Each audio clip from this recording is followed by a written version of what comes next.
Welcome to Invisible Glitter, the podcast for women aging with attitude and sparkles.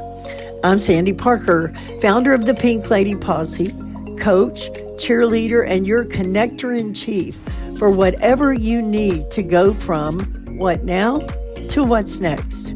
Each episode brings real stories of women rewriting their lives, leaving us with tools we can use and inspiration that motivates.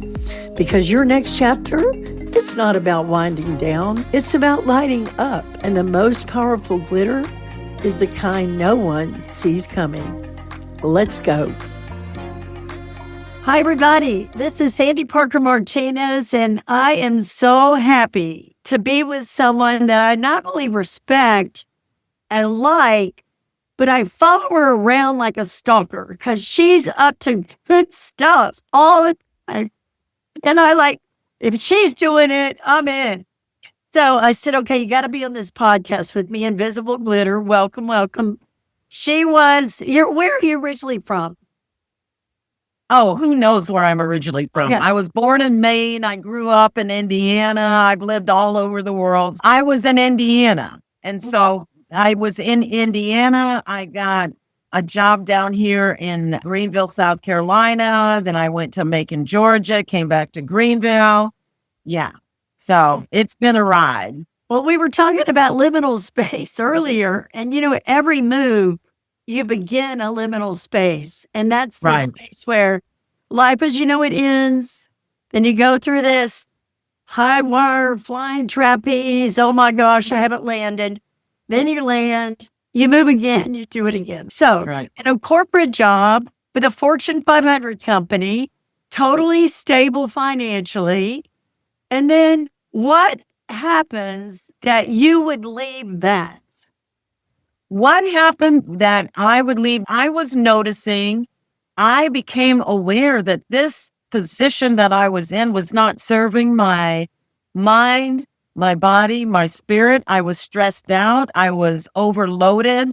I was drinking more than a person should drink. I was smoking. I was killing myself. Oh. And I came to the realization through several things. I went to Oprah's Live Your Best Life tour in Atlanta. And Deepak Chopra said, "You're the captain of your ship." And that was like, well, I'm going to start choosing. And when I realized how detrimental this job that I was in was to my mind and my body and my spirit, I decided, you know what? I'm not going to say yes to this. I'm not going to continue hurting myself in order to prove something to somebody that I don't have to prove. I know I'm fabulous. I don't give two shakes of a rat's tail if Bob over there thinks I'm fabulous. If he doesn't get it, that's up to him. Okay. I have an experience you don't know is that I work for Southern Living Magazine. And I had an epiphany in a retreat that I love Southern Living Magazine, but Southern Living Magazine really does not love me back. Exactly.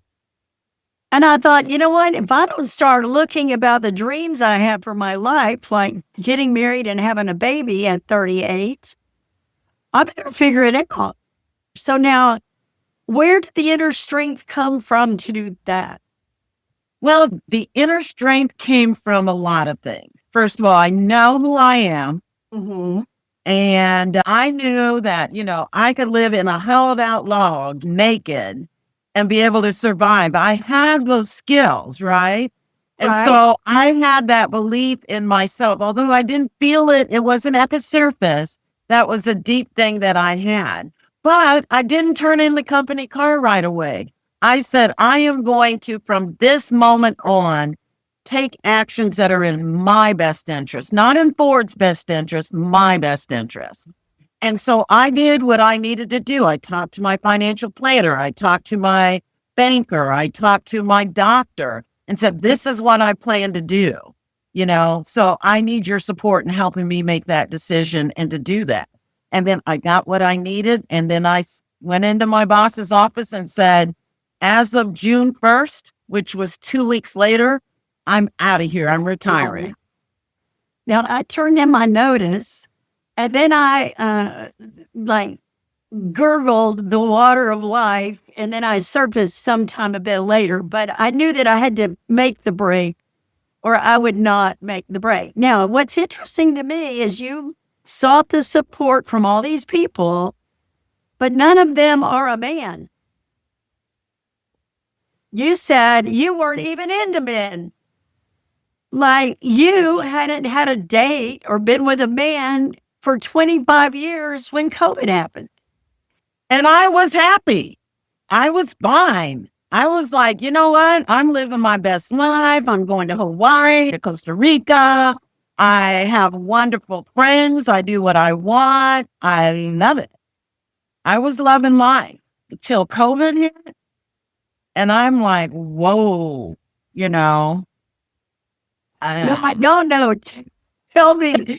I was like, you know what? I was alone in this house for almost 2 years. I mean, you know, I did get out. I had friends where we would go outside and go for walks or whatever. But for the most part, I was alone for 2 years. And I'm an extrovert. And I made that decision. I came out of COVID when things started opening up with the understanding that I wanted a lifetime partner, that was something that I wished had had during COVID. Yeah. Is somebody to just do life with and to go through that hard time with. And so I came out of COVID with that understanding and that fear and that, you know, just saying that this is what I want. Universe, hear me. I want to manifest this. Now, I have the unfortunate reality of my husband passed away in 2019. And then my daughter said, we lost her dad, don't leave the house. So then I stayed in the house in fear for 2 years. And then 2022, I said, I'm coming out.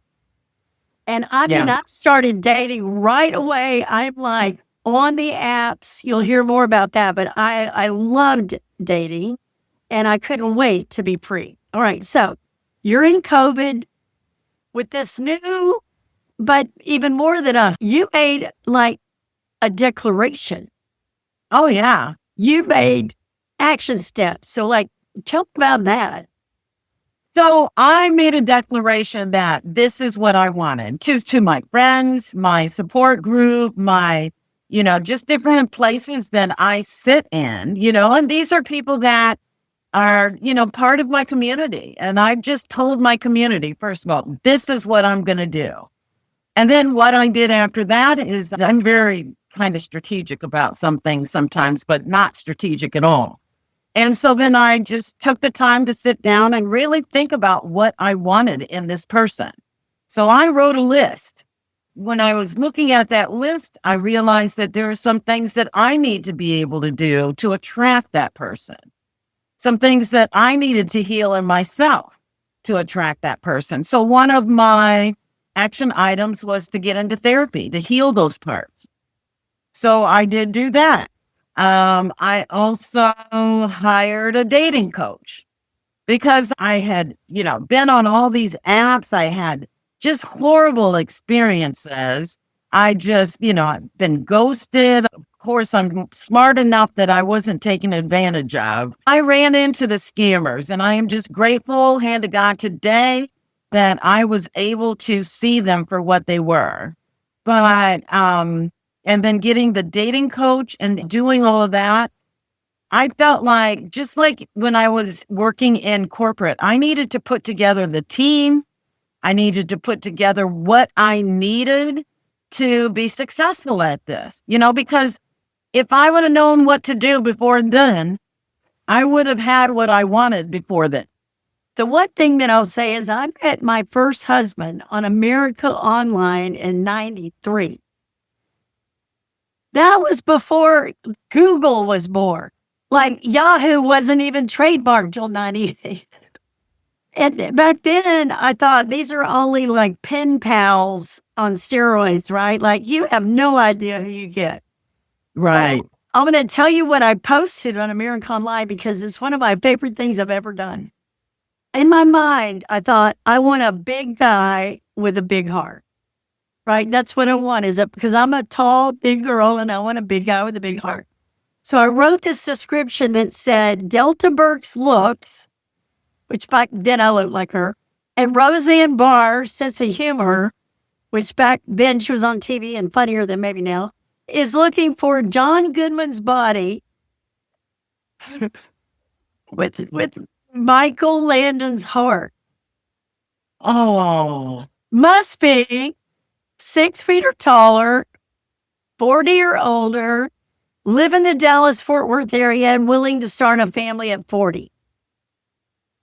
Because I'm 38, 5'10", live in Dallas, wanted to kind of get the... So I get a letter from Rodney that says, how does 5'10", 36 Lubbock sound? And I sent him a thing that says, like you can't read. Then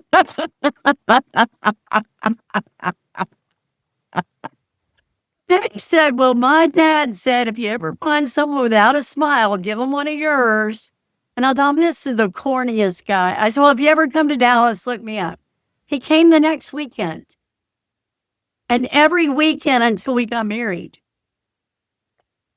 that was my experience too. And one of the things that I had on my list is that whoever it was that I connected with or that I would spend time with would have to come hard. They don't have to come like pretending like, oh, I'll call you and don't call me and all of that. No, they have to call me, come when they say they want to come. They're going to be there. Okay, when can I see you next? I'm not going to have to beg somebody to be in my presence. He is going to have to show me that he wants to be with me, and he's going to have to just do all of those things that make me feel safe and being with him and trusting him. Okay, so you said, though, that if it weren't for your coat, you could have missed it. Oh, yeah. So it sounded pretty good. So how is a coach the right person for the right time? Because I think that we still have all of our, we can be whatever, we can think we want what we want, right? But we still have our same filters. We still have things that hold us back from being open to other possibilities. And this whole dating apps and all of this stuff, I thought I was putting out a great profile and saying, okay, blah, blah. And she's like, whoa, that's kind of needy or that's kind of demanding. That dating coach was able to allow me to communicate what I needed to communicate in my profile. And I thought I did a great job. And she was able to have the experience that would guide me through that. And so one of the things that we did is we sat together on a Zoom call, and we were looking at the app that I went on, and we looked at different people that, came up in my feed. And I saw Patrick, who's my husband now, who I love, and I'm married to now. But when I saw him, he had something in his, couple of things in his profile where I'm like, no, he said he's an urban hermit, and I am a vagabond. I love to travel. I love to get out. He is an introvert. I am an extrovert. And I just was going to and she's like, wait. Give him a chance. He seems like a nice guy and he's being honest and blah, blah, blah, blah. A lot of times you got to give them a chance to show you who they are. And so that moment would have passed and I would have missed this fabulous man that I love to his toes right now. I mean, is he somebody that I ever thought I would be with? No, he's not. But is he the one that I need to be with? Absolutely, 100%. So I can't imagine my life without him now. And I am so grateful that I hired a dating coach, and it's so funny because a lot of my friends are saying, well, how'd you do it? How'd you do it? And I'm like, well, I hired a dating coach. They're like, really? I never knew there was such a thing. And I'm like, yeah, well, it came to me once I got that intention to the universe. I don't even know how, because this woman lives in California. She happened to be part of a business group that I had participated in 5 years before. And she wasn't even doing the same thing she did when I knew her. The universe just brought her to me, and it was the best thing. And I am just grateful every day that happened. When I was dating Rodney, he was a high school band director, and I was working for Southern Living in Vogue magazine, right? I thought I was special, and he was sort of ordinary. And I was telling my girlfriend, I looked up this other guy. He's a lot snazzier. And she goes, I think I like that band director. And had I not, and I said, but he has small hands. Like, what did that mean? And she goes, he has integrity. I think I like the band director. We went out and it was clear, but I could have missed it. So the other thing, I'm starting a coaching for people during the dating mystery time because it's a liminal space. Man, you run absolutely. yourself, you run into your criticism. One lady yesterday said, and I probably shouldn't tell this on myself, but I'm going to. She said, yeah, every time I get on the app, I just think, if he's so cute, there's so many other choices, and I'm sure they're skinnier than me and prettier than me. And I said to her, okay, look, I weighed 400 pounds when I met Rodney. And he liked me just that way. And then I weighed 300 pounds when I just married Steve. And it's all a bad story. We are telling ourselves that they're picked somebody else. Yeah. It's just a made up story we're living under that is just horrible. Yeah. And wouldn't it be awesome to have somebody that's going to call you on that, on those limiting beliefs? I mean, I don't want to say call you, but to help you see them even. And blind spots that you can't even I don't know about the band director, right? But the other thing that is so, I think is so beautiful is to not travel that territory alone. Yeah, absolutely. I mean, if, we were in marketing together, right? And you would learn things I didn't know, and I would learn things you didn't know. Well, nobody wants to go to their friend and go, I'm on a dating journey. You want to come along with me? And they're married. I mean, that's not going to work. Yeah, exactly. And there was this one guy, and I just thought he really liked me, I have to say. And he so didn't, and he so wasn't even real. But of course, he went to, some European trip and needed a calling card. Oh, yeah. So he said, if you'll go to Walmart and give me a calling card, this is what and I'm out of minutes, so we could talk more. I'm like, oh, sure, why not? Well, I went to Walmart and told this guy in the tech department, I need a card called this. Let's do $50. And he goes, no offense, but I'm not going to sell you that card. Really? Because that card doesn't put minutes on a telephone. And I went, it doesn't? No. And I'm like, oh, that's weird. I'm pretty sure I wrote it down exactly right. So I'd go back to the house and I'd text the guy. The guy at Walmart wouldn't sell it to me because it's not really for minutes on your phone. Oh, he was gone. Oh, yeah. Busted. So, I had a contract with a girlfriend. If I ever think I'm going to travel, spend money, or send a picture of any kind that is not already on the app, I have to tell you first. Right. And I remember with a calling card, I didn't call her because I didn't want her to know until after he went and sell me. So I think, traversing that land, if that's the word, it's a pretty liminal space that takes a lot of guts and a lot of determination. So now you are my self-care guru. And I see that you have cared for yourself by giving yourself a companion. Yes. I mean, That is a beautiful gift to yourself.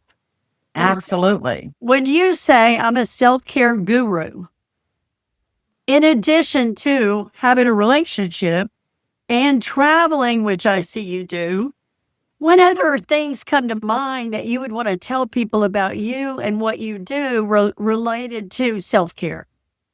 So what I do, and yeah, I am the self-care guru. Thank you. You But the one thing that I am really, really, really intentional about, where I'm passionate about, is helping people find ways to create space and to create self-care and to care for themselves in a way that aligns with their values and their unique needs.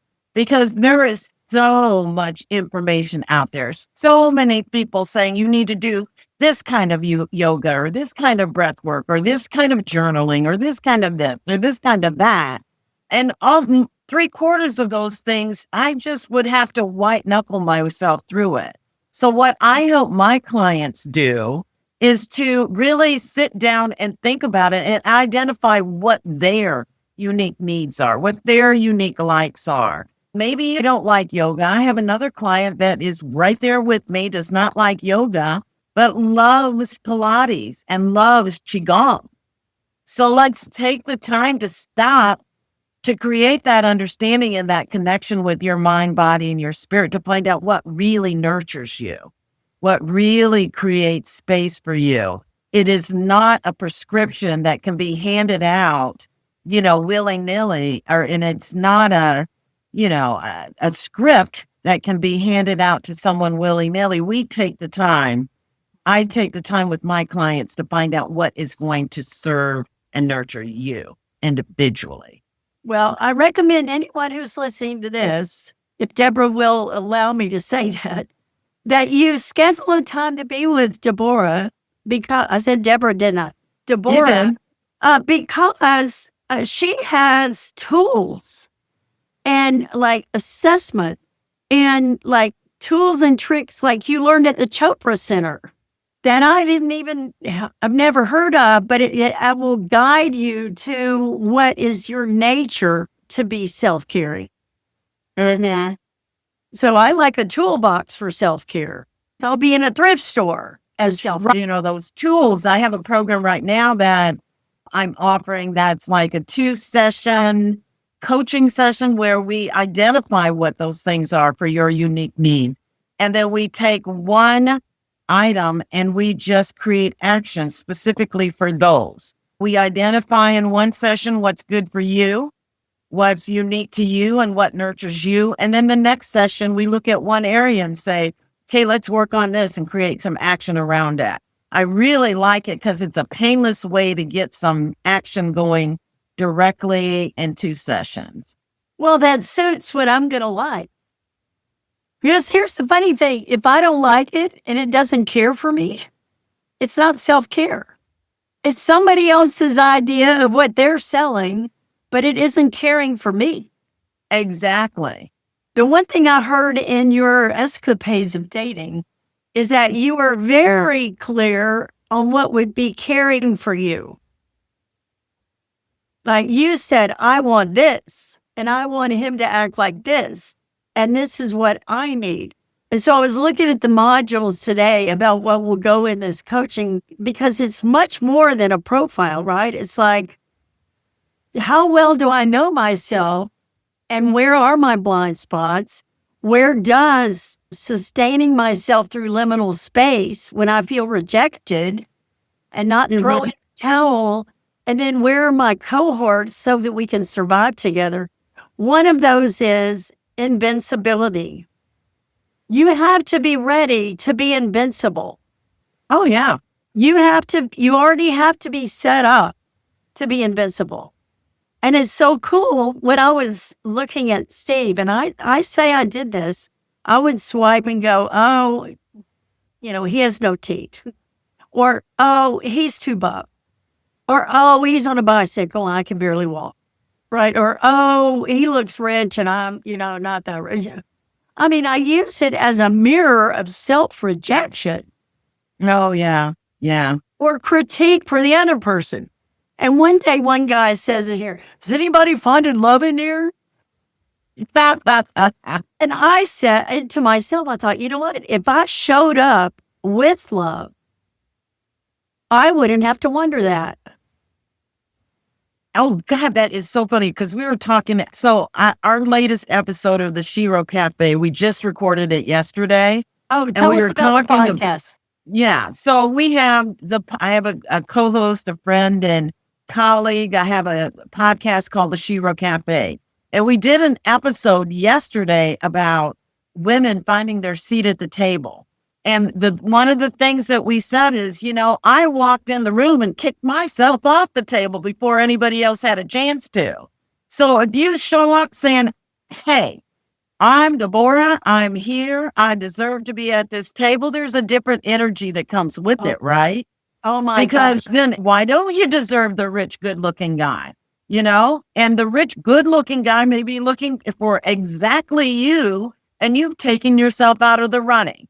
So that's exactly what we were talking about. Well, that's true in everything in life. And who I can change is how I'm being. And when I change, like I'm coming with love. Everybody that crosses my path is lucky because they're going to be somebody caring about them. Even the buff guy, I hope he finds just what he's looking for. And even the rude guy, I hope he finds, you know what? It was not long after that I met Steve. And I was so leaning forward to caring about them that neediness wasn't on the radar. It wasn't like, ooh, is he what I need? Is he what I needed? I knew what I needed, but it wasn't like a light bulb going, I want what I need before I even care about you. It was like, can I treat him like a person? And the other thing I realized when working with my coach, I was ready with boldness. And like when I said to Rodney, it's kind of like you can't read. I mean, if I were shy and nervous, then nothing would have happened.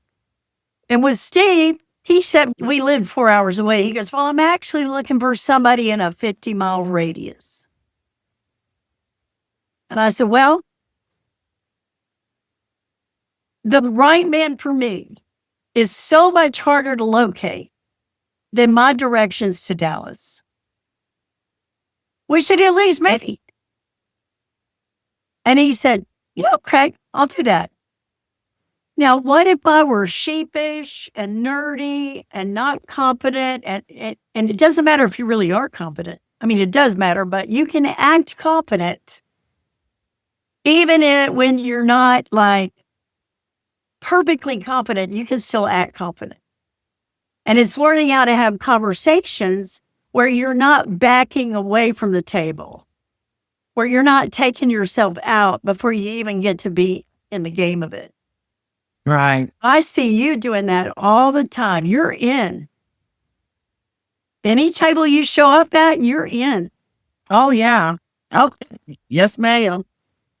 Yeah, and the thing that I would say with that as well, as you said, even if you're not confident, to act confident, yes, be confident, but also be authentic.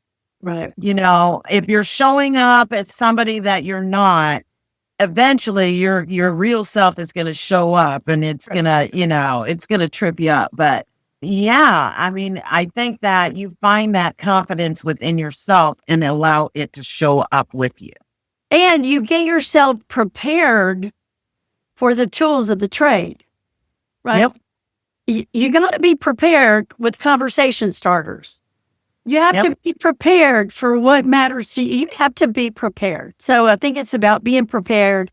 And I used the word yesterday, midwife, because, when you're having a baby, I don't know if you've ever had a baby, but, when they say, breathe, breathe, breathe, they're like a breathing coach going, breathe, breathe, breathe. You can forget to breathe.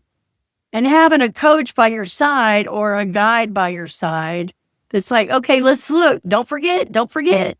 Don't forget. Yeah. Take another look. It can be life-giving. So anyway, thank you so much for being here. What I'd like to do, if it's all right with you, is put your information so they can schedule a one-on-one time, maybe a 15, 20-minute look, so they see if you have a vibe. and then find out about your programs because I love everything you do, Miss Deborah Edwards. Oh, likewise. You get one last, this is it, your big shot. You get one last word of advice. My word of advice is just to, one last word of advice. Be the captain of your own ship. You get to choose. Don't let anybody else choose for you. You choose what you want and then take that first step and that next step and that next step. You get to choose. Awesome. Thank you so much for being with us at Invisible Glitter for Women Aging with Attitude and Sparkles. Go to pinkladyposse.com where you will find replays, links, and show notes. Want to know when the new episodes launch? Be sure and sign up for the glitter list. So join us and enjoy being linked into our community of bold, brilliant women who are redefining their next chapter together. Invisible Glitter is free to listen to and a proud founding podcast of the Liminal Network. Please rate and review the show on Apple Podcasts, Spotify, or wherever you listen to your podcasts. Share this episode and all of your favorite ones with a friend and on social media.